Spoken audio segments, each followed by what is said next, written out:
بسم الله الرحمن الرحيم ياسين والقرآن الحكيم إنك لمن المرسلين على صراط مستقيم تنزيل العزيز الرحيم لتنذر قوما ما أنذر آباؤهم فهم غافلون لقد حق القول على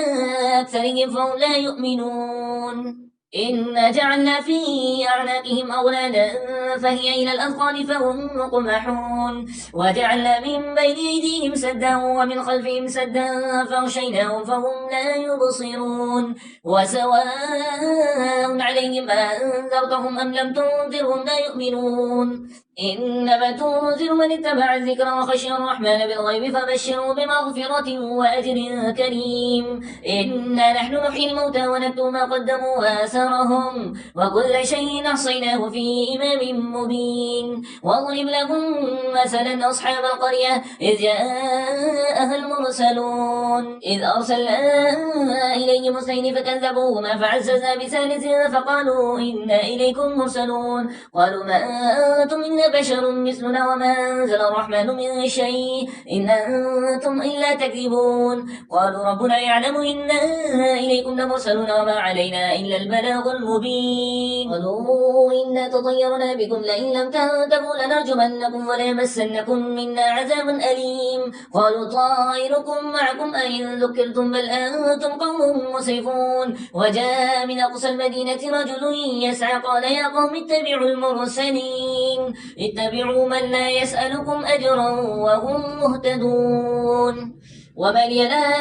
أعبد الذي فطرني وإليه ترجعون أتخذ من دونه آلية إن يردني الرحمن بضر لا تغني عني شفاعتهم شيئا ولا ينقذون إني إذا لفي ضلال مبين إني آمنت بربكم فاسمعون قيل ادخل الجنة قال يا ليت قومي يعلمون بما غفر لي ربي وجعلني من المكرمين وما أنزلنا على قومه من بعده من جند من السماء وما كنا منزلين إن كانت إلا صيحة واحدة فإذا هم خامدون يا حسرة على العباد ما يأتيهم من رسول إلا كانوا به يستهزئون ألم يروا كما أهلكنا قبلهم من القرون أنهم إليهم لا يرجعون وإن كل لما جميع الذين محضرون وآية لهم الأرض الميتة أحييناها وأخرجنا منها حبا فمنه يأكلون وجعلنا فينا جنة من نخيل وأعناب وفجرنا فينا من العيون ليأكلوا من ثمره وما عملت أيديهم أفلا يشكرون سبحان الذي خلق الأزواج كلها مما تنبت الأرض من الفسل ومما لا يعلمون وآية لهم الليل نسلخ منه النهار فإذا هم مظلمون والشمس تجري لمستقر لها ذلك تقدير العزيز العليم والقمر قدرناه منازل حتى عاد كالعرجون القديم لا الشمس ينبغي لها أن تدرك القمر ولا الليل سابق النهار وكل في فلك يسبحون وآية لهم من حملنا ذريتهم في الفلك المشحون وخلقنا لهم من مثله ما يركبون وإن نشأ نغرقهم فلا صريخ لهم ولا هم ينقذون إلا رحمة منا ومتاعا إلى حين وإذا قيل لهم اتقوا ما بين أيديكم وما خلفكم لعلكم ترحمون وما تأتيهم من آية من آيات ربهم إلا كانوا عنها معرضين وإذا قيل لهم أنفقوا مما رزقكم الله قال الذين كفروا للذين آمنوا ونطعم من لو يشاء الله أطعمه إن أنتم إلا في ضلال مبين ويقولون متى هذا الوعد إن كنتم صادقين ما ينظرون إلا صيحة واحدة تأخذهم وهم يخصمون فلا يستطيعون توصية ولا إلى أهلهم يرجعون ونفخ في السور فإذا هم من الأجداث إلى ربهم ينسلون قالوا يا ويلنا من بعثنا من مرقدنا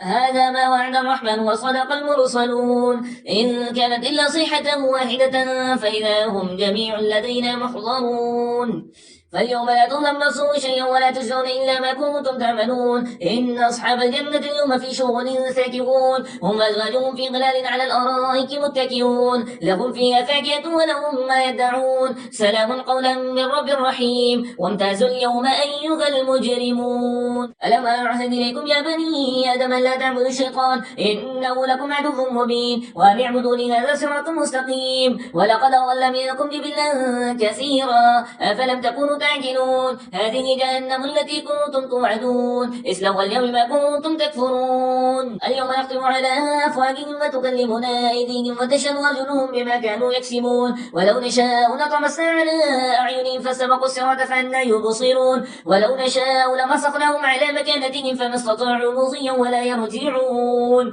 ومن نعمره ننكسه في الخلق أفلا يعقلون وما علمناه الشعر وما ينبغي له إن هو إلا ذكر وقرآن مبين لينذر من كان حيا ويحق القول على الكافرين أولم يروا أنا خلقنا لهم مما عملت أيدينا أنعاما فهم لها مالكون وذللناها لهم فمنها ركوبهم ومنها يأكلون ولهم فيها منافع ومشارب أفلا يشكرون واتخذوا من دون الله آلهة لعلهم ينصرون لا يستطيعون نصرا وهم لهم جند محضرون فلا يحزنك قولهم إنا نعلم ما يسرون وما يعلنون أولم ير الإنسان أنا خلقناه من نطفة فإذا هو خصيم مبين وضرب لنا مثلا ونسي خلقه قال من يحيي العظام وهي رميم قل يحييها الذي أنشأها أول مرة وهو بكل خلق عليم الذي جعل لكم من الشجر الأخضر نارا فإذا أنتم منه توقدون أوليس الذي خلق السماوات والأرض بقادر على أن يخلق مثلهم بلى وهو الخلاق العليم إنما أمره إذا أراد شيئا أن يقول له كن فيكون فسبحان الذي بيده ملكوت كل شيء وإليه ترجعون